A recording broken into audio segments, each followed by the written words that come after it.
All right, welcome back to Ready Bet Action. We are in the NFL Divisional Round. No full college football episode from us this week because there's just one game. We will talk about that at the end of this episode of our thoughts on the college football championship and the pick that we have for that game. So all of the football picks are happening in one episode today. Excited to dive right into the NFL. We always start with game props, then we move into player props. We have an awesome slate of NFL games to get through, and we're just going to go game by game here to get us started. Gentlemen, I'm the last man here with my main team. Stave has some rooting interests, but as far as the primary team goes, y'all have been knocked out. So I'm standing here for us representing in the playoffs. Who are you cheering for who do you want to see win the Super Bowl at this point? Ooh. As fans that don't have their primary team in, who are you cheering for? I'll go first because it's nuanced. Right now, I'm going to say the Seahawks, but if it's Seahawks versus Broncos and I'm in Denver, it would be hard not to root for the Broncos. Yeah. So yeah, like the kiddos, like the Broncos, stuff like that. So Seahawks with a caveat Broncos, but yeah. I'm going to give you three teams because I don't really have a significant dog in the fight. I'd be fine with Denver, Buffalo, or Seattle. Very interesting. There's no big enemy here like this year. So because for me, assuming the Broncos don't make it to the Super Bowl. I hate the Bills, man. I hate the Bills. Yeah, I don't care what y'all say. No enemies in here. Y'all talking about just because the Chiefs are. No. I hate the Bills, man. I hate the Bills. Man, I'm just such a big Josh Allen fan. I agree, dude, but we can't it hasn't been long enough for me to be okay with the Patriots winning another Super Bowl though. Really? That it hasn't been long I'm enough. Okay with it just because it's an entirely different team. Like there is nobody Boston fans. There. We got to deal with Philly fans and then Boston fans. I don't know any Boston fans anymore. Like living out in Colorado, they're not around, so it's okay. I feel like with Tom Brady gone and Belichick losing, and loving Drake Mazing, I can't do it. I would love if the Broncos aren't going to do it. I'm all on the Texans and Rams. I love those two teams. I think Texans would be fun too. I hate the Texans. Well, we're going to talk about that today. Let's jump. I want Seattle to win so that when the Falcons get Clint Kubiak as their head coach next year, you have a Super Bowl winning coach coming in and we're ready to go. That sounds good. I love that. That would be a great hire for them, honestly. He's currently the favorite. We're going to dive in, though. So we're going to talk about a lot of defense. There are three big dog defensive teams that I think are the three best defenses probably in the NFL in these playoffs. We got the Texans, Broncos, and Seahawks. I'd put it probably in that order. So we are into the playoffs and defense matters. Let's start with the Bills going to Denver. Denver has moved up to be the favorite in this game. It did not open that way, in a very insulting way to the Denver Broncos, in my opinion. The Bills opened as -1.5 favorites. It has moved. It is now Denver -1.5. Total is at 45.5, or I think we might have seen a 46.5 out there as well. So let's dive in. Broncos, Bills. Stefan, what do you think's happening in this game? I wish, and I think some sports books allow you to do this, where you can bet bands.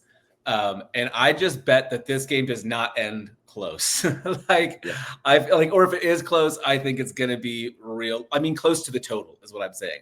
I think it is either going to be a rock fight and it's going to be like 13-7, or it's going to be like 46-42. I don't see any other outcome in this. I also kind of want to bet a defensive touchdown in this game. I think the defenses have a very, very strong performance. The weather is going to be great here in Denver. I get it. However, I think Bo Nix is going to play it close to the chest. I don't think they're going to try to do anything flashy coming out the gate.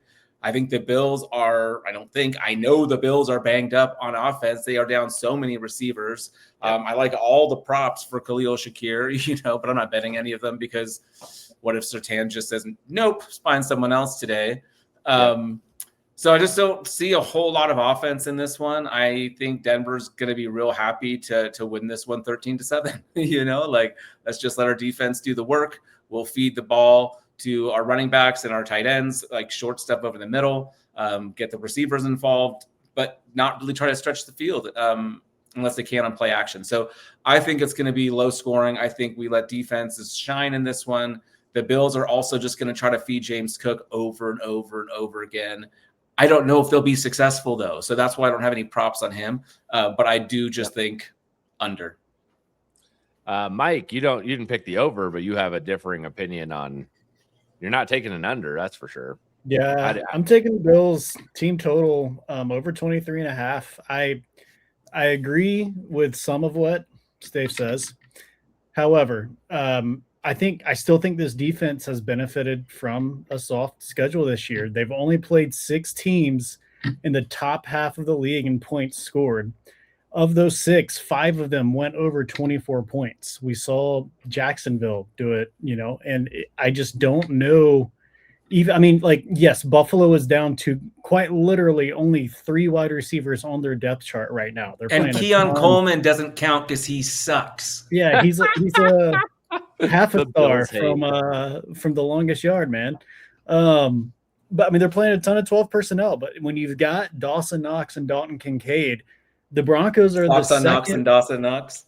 Yeah, they always think about the Dr. Seuss book. Sorry, I'm gonna shut up. I smoked too much weed before we started. But the Broncos are the second worst team against the tight end this season in points over expectation. I think Josh Allen is going to kind of have to show up and have a Superman game here. I think this is going to be a close game. I lean more towards being a shootout than I do being a 13-point total here. But even, just with what the Bills are able to do, the ways that they're able to just find ways to get the ball in the end zone, it seems like no matter who they play, they're number 4 scoring offense in the league this year. I just think that continues enough to get over 24 points. Do I think they win? I don't know. I have zero opinions on who I think is going to win this game. But I do think that Buffalo is going to score at least 24 points. I have all the reasons why I think the Broncos are going to win this game. I feel like supremely confident in the Broncos this week. Everyone, man, it's funny because I was actually asking for another crack at Jacksonville, or even I would have been fine playing the Chargers. A lot of people have been saying Buffalo. I think this is a full-on revenge spot from a year ago, and I think that really matters. I think it really matters that it's in Denver. If it's a close game and if the under hits, the Broncos win this game. That's why I'm just taking them on the money line. I think you're crazy to take 1.5 the way the Broncos have been, to not just pay the extra juice to take them to win. If you want the Broncos to win by anything more than a point, I wouldn't bet it. At the same time, I feel really confident that unless the Bills come in, which could happen, unless the Bills come in and blow them out, the Broncos are going to win this game. I feel very confident just watching Broncos games. The way Bo Nix is the best quarterback in the NFL by a mile when playing from behind.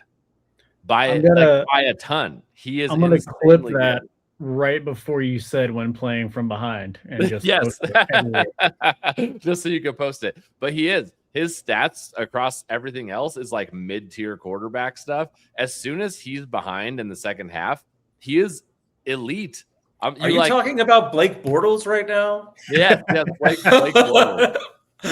Yeah. Bo, we're going to talk about a Broncos receiver next, but you get Bo behind. That's why I think it changes though. If the Bills come in and are blowing him out, I don't think Bo all of a sudden Bo doesn't know how to play from behind in necessarily a huge blowout. I don't think. But if they're just behind and we're going to the second half, man, I'm putting a lot of money on the Broncos to come back and win this game. So that's just the way the season's gone. It should be a ton of fun. Wouldn't be surprised if the Bills win, but I just feel confident that the Broncos will win. It doesn't feel like a lot of people are super confident on the winner of this game. I've seen a lot of people kind of comment what Mike has there. So I'm going with the homer pick and going with the Broncos to win this game and get to the AFC Championship next week, which would also be in Denver if that happens. That being said, let's move back over to the NFC. On Saturday night, we got Seattle, which has moved to a 7-point spread. I think you can find some 7.5. So Seattle 7-point favorites. Total is at 44.5 up in Seattle. So, kind of decently mediocre total there. Hard one to pick for us there. I'll let Mike start with this one on your thoughts of what you think is going to happen in this game. I think it's going well under 44.5 points. San Francisco, I mean, they keep finding ways to get it done, man, but you just lost another guy in George Kittle. And he, aside from CMC, has kind of been the core of this offense with all the injuries that they've had. And with him being gone, I just don't see a way that the 49ers are able to keep scoring here. They've played Seattle twice. They averaged just over 3 yards per carry in both of those games. Seattle's defense, I mean, you alluded to it earlier, Eric. I think they're the second best defense in the league behind Houston. They're totally fine rushing 4, sitting back, and just keeping everything in front of them. They're a great tackling team. Purdy, because of that, is only averaging 4 yards per pass against Seattle this year. You're not going to go over 44 points like that if you're going to, score to score that many points. That was very jumbled, but you understand what the hell I'm saying. So I just don't see a recipe in which each of these teams are able to score enough. In the two, they started the season and ended the season against each other in the regular season. Neither one of them went over 30 points. So we're getting an extra 14.5 points here. So I think that trend kind of continues. I think Seattle wins. I think Seattle covers.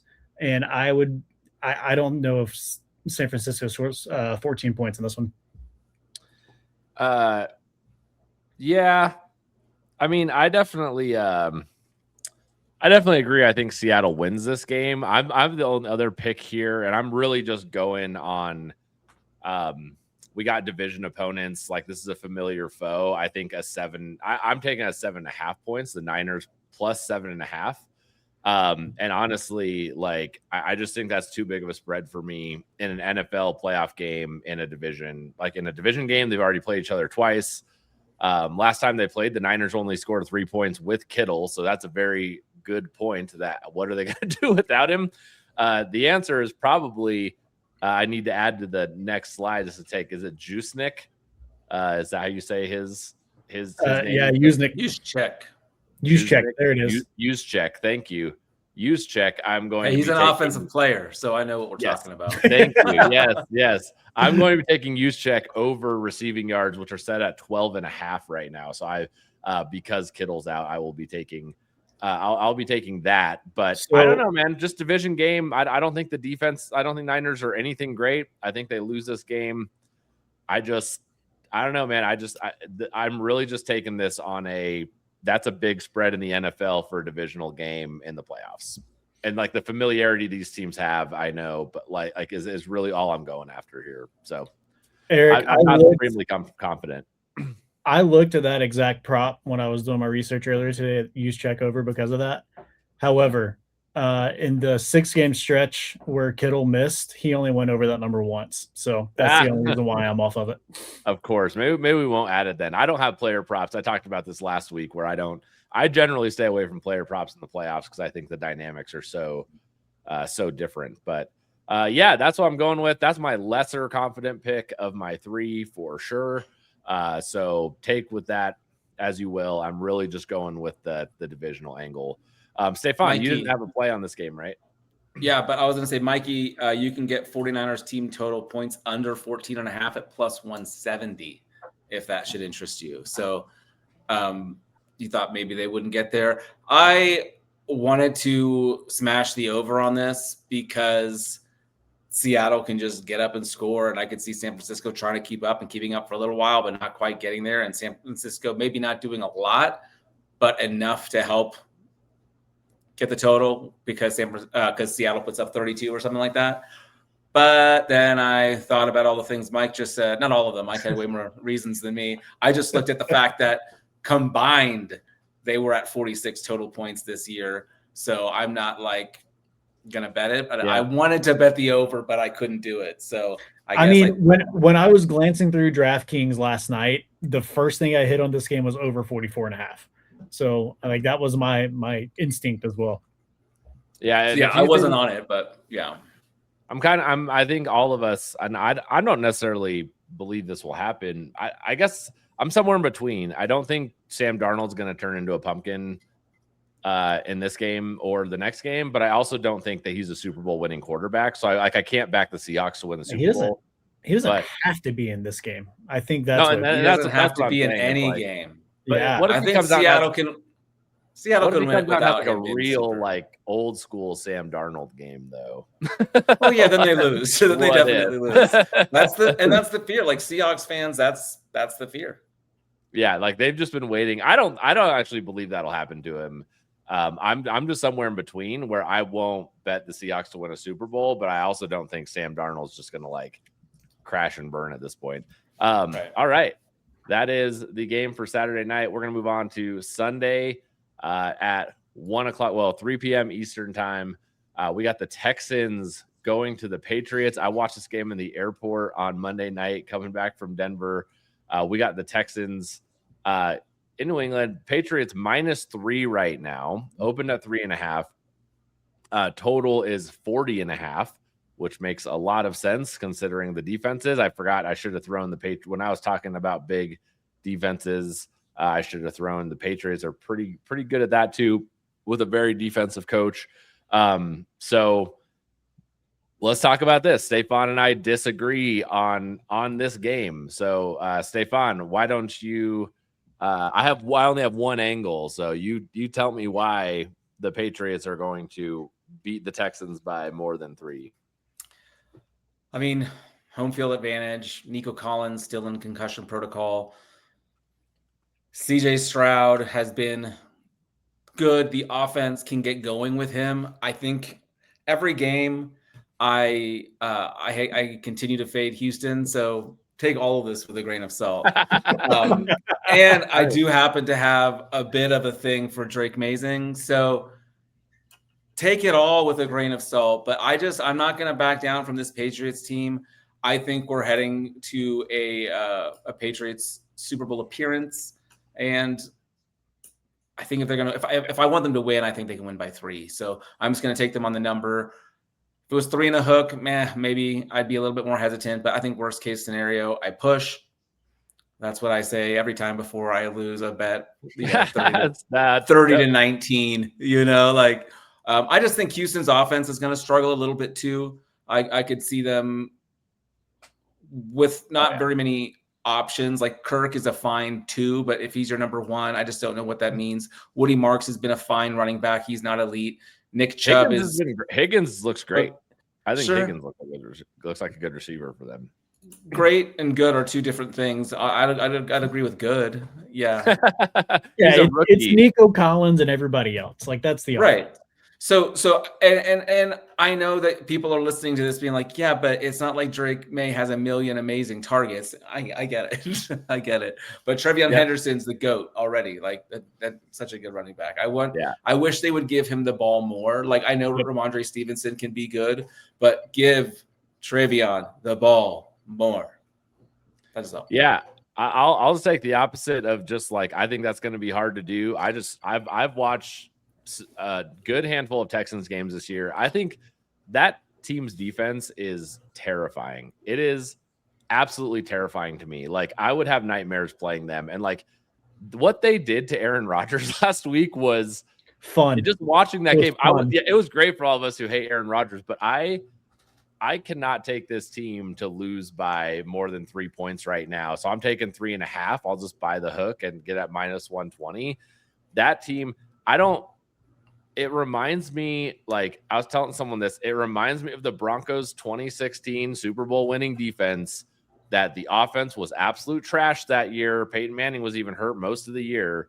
And like it wasn't going to matter what the offense did because the defense was always going to win a Super Bowl that year. Like there was no other choice. And that's almost what this Texans team feels like to me. I don't know. I don't see anyone being able to overcome this Texans defense. Not even Drake May. I think this is the best defense by 2 miles. I already used the term by a mile, so I'm just going to say 2 miles this time. I think this is the best defense by 2 miles that Drake May has played, and the Chargers might have been the best last week, and they only scored 16 points. Let's cut out the middleman, and let's just you and I talk and do a bet against each other. Like, let's not pay the casino. Let's not pay DraftKings. Let's just do it and work it out. If you have a friend who's on the opposite side, you should just put the bet in that you were going to put in. Although my unit size is much smaller, I'm afraid. I'm just all defense. You can clip that too, Michael. Yes, you got it. Done. Defense travels, man. Defense travels. I think I like the D travels when the unit size is small. We're really reaching at this point for Stephon's analogies. We're gonna move on. Or Mike, do you have any thoughts on this game before you do? You have a on this game. I have a leg of a teaser in this game. Texans plus 10.5. And it's all about the defense. To hit a few of these points that I hit last week, the last 9 weeks of the season, they were 30 sacks, first in the NFL, 200 plus quarterback pressures, first in the NFL, only 16 points allowed, 14 takeaways, and only 19 points allowed per game, second in the NFL there. And we saw that last week. They hit Aaron Rodgers 12 times. They sacked him 4 times. I am all in on Drake May. He has not seen a defense like this, and that really concerns me. I lean that the Patriots win. If I had to make a play on the game, I would probably go New England -3 because CJ Stroud under pressure last week looked like he was going to shit his pants. Like it was bad.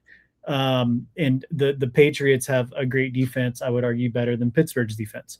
So I lean Patriots -3, but I'm taking them at plus 10.5 and a leg of a teaser. Yeah, that's great. Well, the second half of your teaser is our last game. We'll let you open this one up, but we will just say the Rams are -3.5 road favorites going to Chicago. Cold game, 20 degrees, probably snowing or possibly some snow at least happening in Chicago. Total is 48.5. That is a high total for a cold snow game, and I know it's because of the Rams offense. So, yeah, Mike, I'll let you take it away. Yeah, I mean the wind chill in this game is supposed to be like 3 degrees or something like that. Like it's going to be brutal. And you don't want Chicago day. Yeah, that doesn't really normally set up for a lot of points, but the Rams team total over 20.5 points. 21 points is not a lot of points for this offense. In 5 of their last 6 games, they've scored 36 or more points. Even if Stafford comes out and he can't grip a football because his hands are too cold, Kyron Williams and Blake Corum have both been fantastic down the stretch for this team.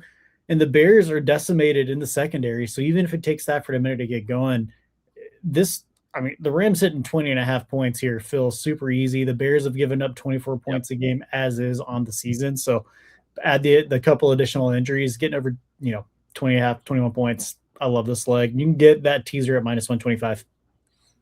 Yeah, man. I was trying to figure. There are so many popular opinions about, oh no, the Rams coming to cold weather, and I'm like, I don't know, man. I'm not on. I just want to figure out how to bet the Rams to win and get value out of it. I just didn't do that before the show, so I'm hoping the number maybe gets to 2.5, and the juice is fine. I'd bet the Rams to money line at -180 just to win this game. Like that would be great, but I need it to come down a little bit. So.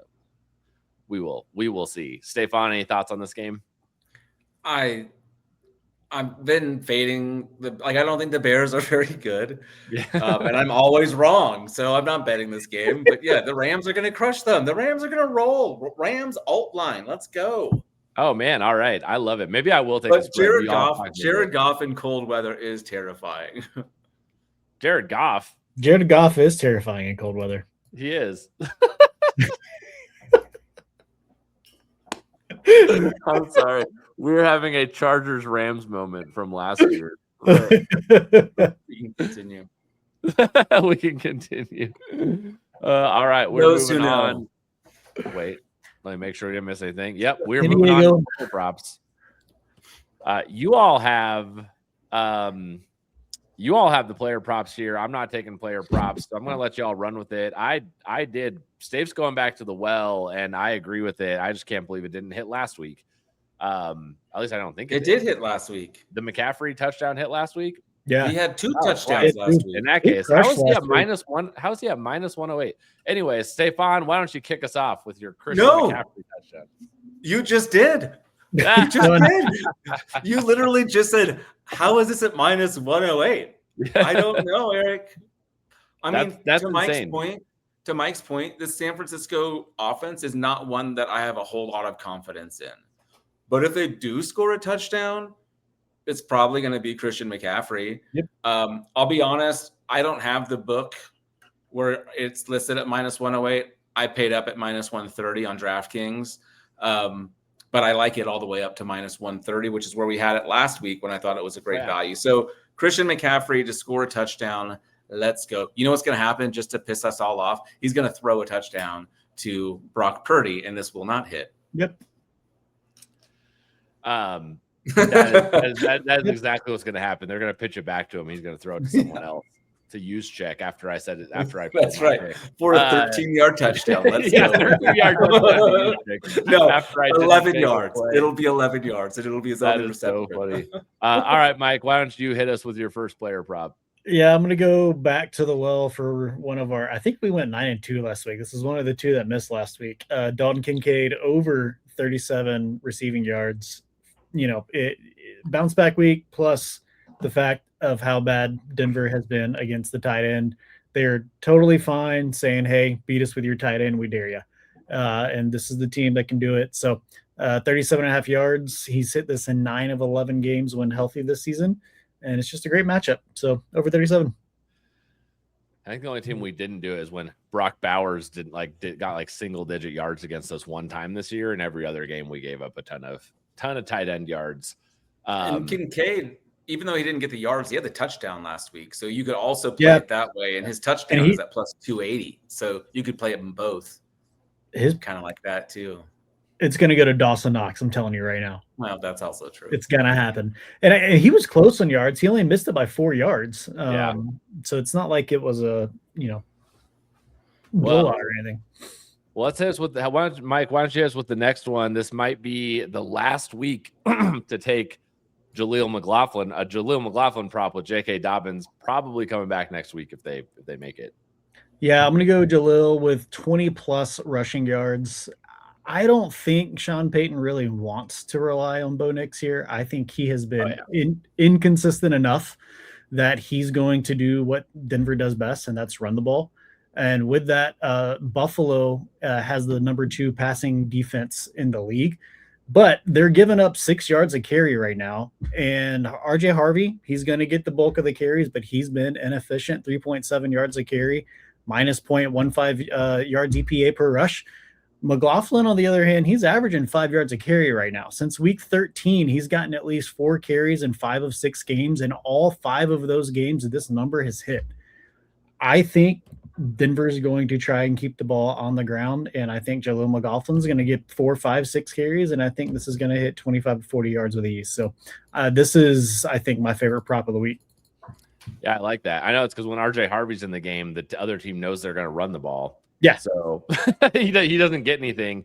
And totally. It's like, man, if Sean Payton wants to do anything, it's to show a lot of RJ Harvey in the backfield and then don't give it to him and run a play that they're not expecting. Anyways, Sean Payton's won a Super Bowl. I haven't. We'll move on. Stefan, hit us with your Broncos prop.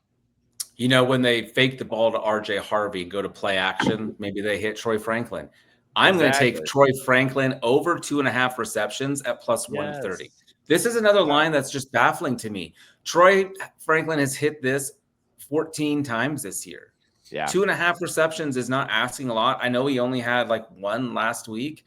I know Pat Bryant is coming back. I don't care. Troy Franklin's going to be involved. They like to get him involved in every aspect of the game. They'll give him the screen pass. They like him intermediate, and they like him deep. He's not as fast as you'd think for someone as tiny as him, but he's one of the better route runners that there are. Troy Franklin went to Oregon. This is why I know so much about him, but he was an elite recruit. He did not have the draft pedigree. He was one of those guys that fell on draft day because of some injuries, but he really has put it together. He's had a great season. He had like 65 receptions on the year. He was number 2 for the Broncos in receptions behind Cortland Sutton. Like, he had a good season, very quietly for, maybe some, but I like him to hit this over 2.5 quite a bit. Yeah, totally. I like that as well. He's been a go-to guy. I was gonna be big on like an Evan Ingram revenge game this week. I thought he was gonna have a big one if the Jags would have made it, but that didn't happen. So I'm still off of him. I think like Troy Franklin's one of his guys, clearly, and he's like really trying to get the ball to him. So I think that's gonna keep happening. All right, Mike, what about your next passing prop?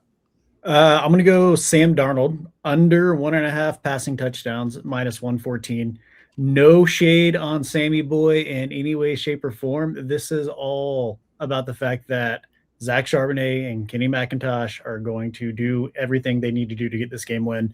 Yep. The Seahawks, they run the ball at the 3rd highest rate in the league. And this number Sam Darnold has thrown 0 touchdowns in 2 games against the 49ers this year. Give me under 1.5 because I think Charbonnet is going to have probably 2. Kenny might have 1 on top of that. This is already hitting 6 of the last 9 games with that. So even if he gets 1, I like him to go under 2 total here, -114. Yep. I like that as well. All right. You just added 2 more, Mike. I added 2 more here from a little hint from Stave. We can get Dalton Kincaid anytime touchdown at +280. We can also get Dawson Knox anytime touchdown at +425. If one of these 2 dudes hit, you are up at least 1 unit, and one of them will score a touchdown. Maybe they both score a touchdown. We get a big win. We'll do a full unit play on both of them. Yeah. I'd like to add a side piece bet as well. DraftKings does this fun thing with, if you bet an anytime touchdown and it's the longest touchdown of the weekend, you get like part of like $300,000. Raheed Shaheed for the Seahawks. He is on punt returns. He's on kick returns. He gets the ball handed off to him. He's a gadget player, +400. Give that to me at like a quarter unit.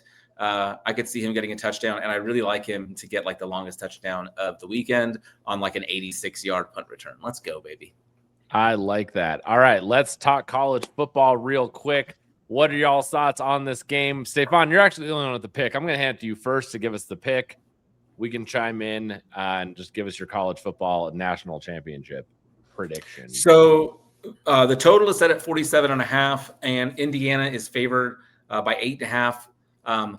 Technically, Indiana's the home team in this one, even though Miami's playing in their home stadium. It's just one of those funny scheduling things. So I think Miami more Indiana fans there. Yeah. But Miami gets to wear their road jerseys at home, so it's kind of fun.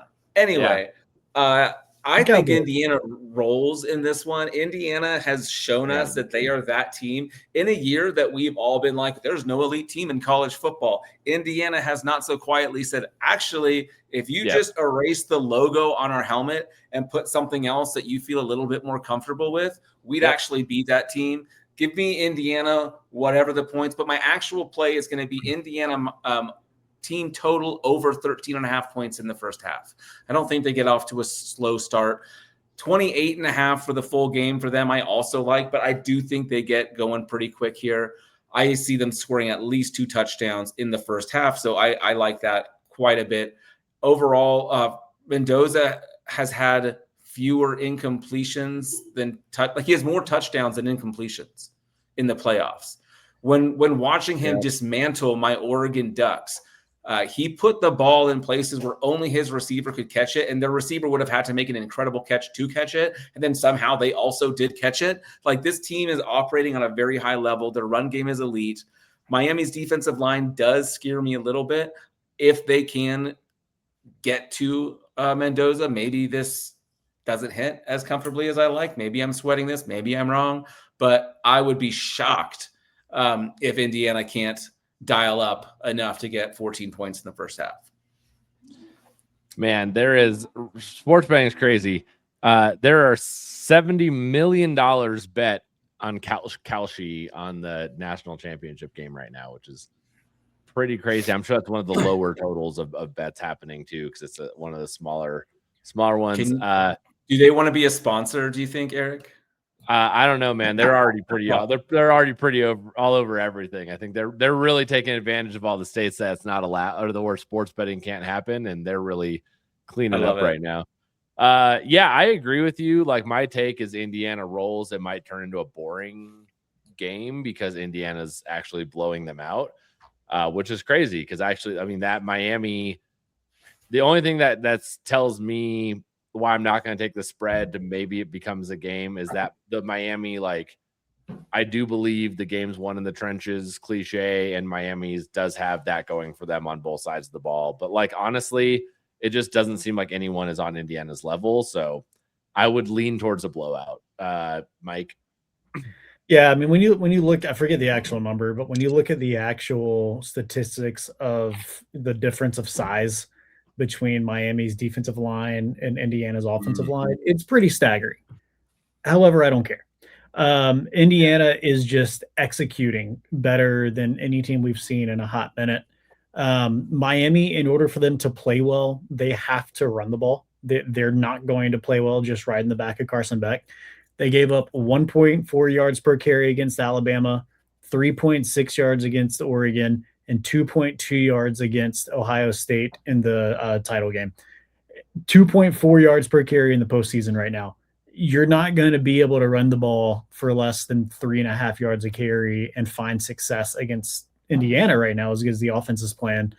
So I'm with both of you guys. I am adding a play here that I normally wouldn't take, but this feels like the only value I could find. Indiana to win both halves at plus 140. I think this could get a little gross. As a Georgia fan, have watched Carson Beck play a lot of football games, and I cannot think of very many games where I've thought, damn, Carson Beck put the team on his back in that one. And I don't see that happening here. He panics when he's under pressure. He wants to get the ball out quick, but as much movement as Indiana does on defense, you have to take a second to figure out what the heck they're doing before you throw the football, and you can only throw so many screens to Malachi Toney here. So yeah, I'm with both of you guys here, and at plus 140, this feels too good not to take. Yeah, I like that a lot. I will might be jumping on that as well. All right, let's run it down. You made it to the end of the show. Don't forget, we're with RotoViz this year. So if you're listening to us there, that's awesome. Go check us out wherever you get your podcasts and on Instagram, those types of places, YouTube especially. If you don't know what RotoViz is, go check it out. Awesome resource for fantasy football. Lots of fun fantasy football stuff to play in this postseason. So go build those lineups and have some fun this weekend over there and use RotoViz. So, all right, let's run it down. NFL Divisional Weekend picks. Mike, why don't you start? Yeah, give me Buffalo team total over 23.5 points. Going to go under 44.5 points in the game for Seattle at the 49ers. And then give me a teaser of the Rams team total over 20.5 with the Texans plus 10.5 at the Patriots at minus 125. Stefan, what you got? I'm going to go under 46.5 in the Bills Broncos game at minus 108. And then give me Patriots -3 at home versus the Texans.